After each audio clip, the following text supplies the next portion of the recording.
Yes, ladies and gentlemen, once again, this is Let's Be Blunt. This is episode 4.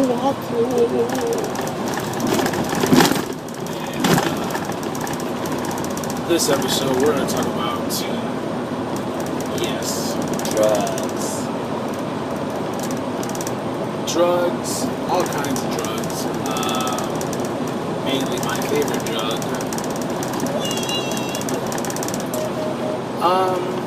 Let me start off by saying I am an advocate for legalizing marijuana.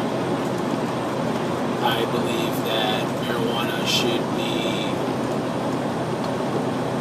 allowed to be consumed by responsible adults. I think if people want to grow it in the confines of their house, they should be allowed to. I think that if people are caught abusing this, just like alcohol abuse, that you should be punished, and severe penalties should apply to you, because you're ruining it. You're fucking it up for the rest of us. But I do believe that I don't know. I'm gonna be honest with you. I drink, but I don't enjoy the feeling of being drunk. It's just a personal thing now.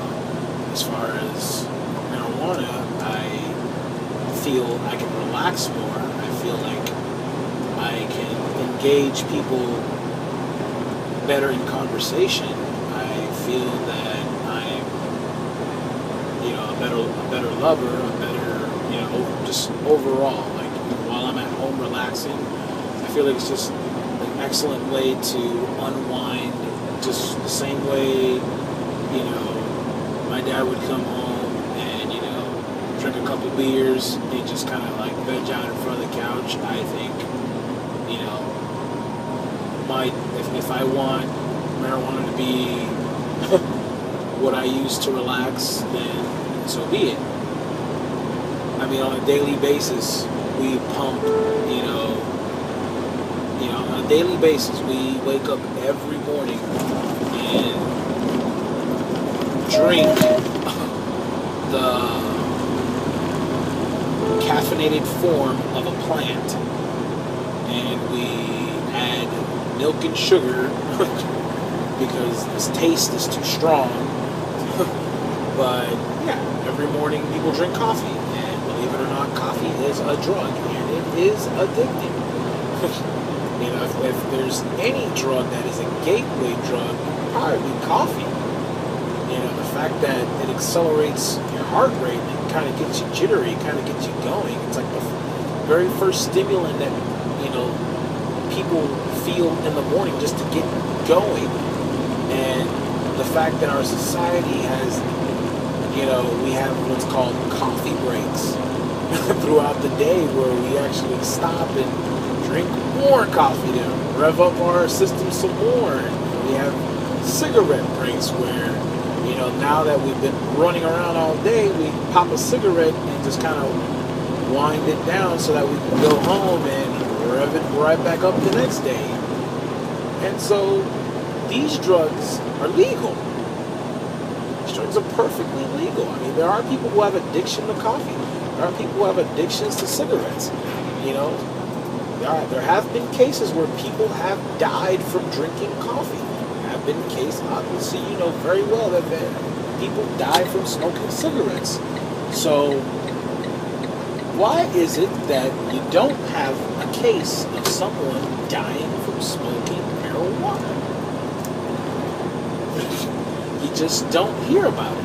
Now, you do hear about cases of, motherfuckers getting so high that they think they died, but he ain't dead. You're gonna wake up about half an hour later and eat your whole refrigerator. That's what weed is. Weed is like the 3 side effects of weed: happy, hungry, sleepy. That's about it. That's what you get with weed. You get hungry, and you're happy, and then, all right, let's go take a nap. And some of the best sleep, if you have insomnia, some of the best sleep you'll ever have. You're your life is after smoking some weed. And you don't necessarily have to smoke it. I mean, today they have edibles, they have sprays, they have different ways of, having, getting marijuana into your system. But here's what bugs me out. I did some research, and I'm not done with it, but it kind of freaked me out that with our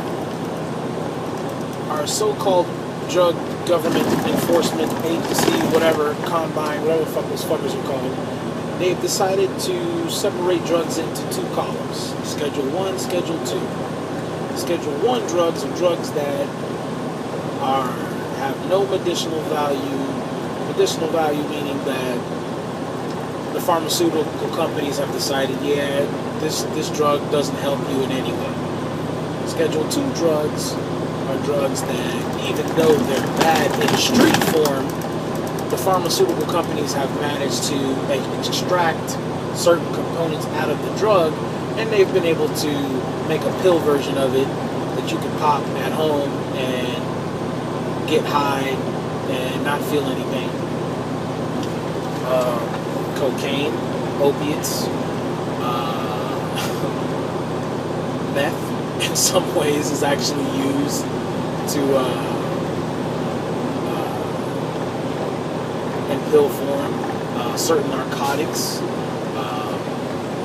are used for anxiety. But when it comes to marijuana, they've actually put it on a Schedule 1, where, some of these drugs like heroin and, LSD and some of these other drugs have no medicinal value. And it's funny because the drugs that they quote unquote say have no medicinal value are the drugs that people are going out of the country and trying out, and they're discovering that these particular drugs are life-changing drugs.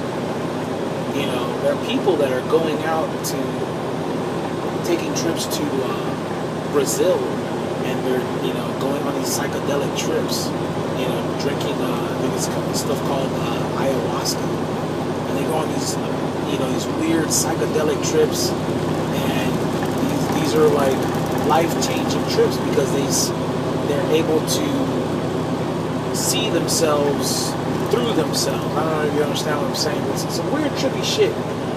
And yeah, these people come back, and I'm not saying this is the result for everyone. Sometimes you drink some psychedelic shit, you might go loony. Like, just straight up, you might just lose your mind and you might die right there. You could have a bad trip. I'm not in no way advocating for people to go out and try drugs. No. Reason for this video is I want people to educate themselves, because there's just this really weird stigma surrounding drugs as if they're evil, and drugs have been around since almost the beginning of time. I mean, there's certain scholars that are saying that when Moses saw the bush on fire, that he was on an LSD trip, because there's a certain plant that that existed back then, that was probably on fire, and he was inhaling the fumes, and he probably had an LSD trip where he thought God was talking to him. And in some cases, people go on these LSD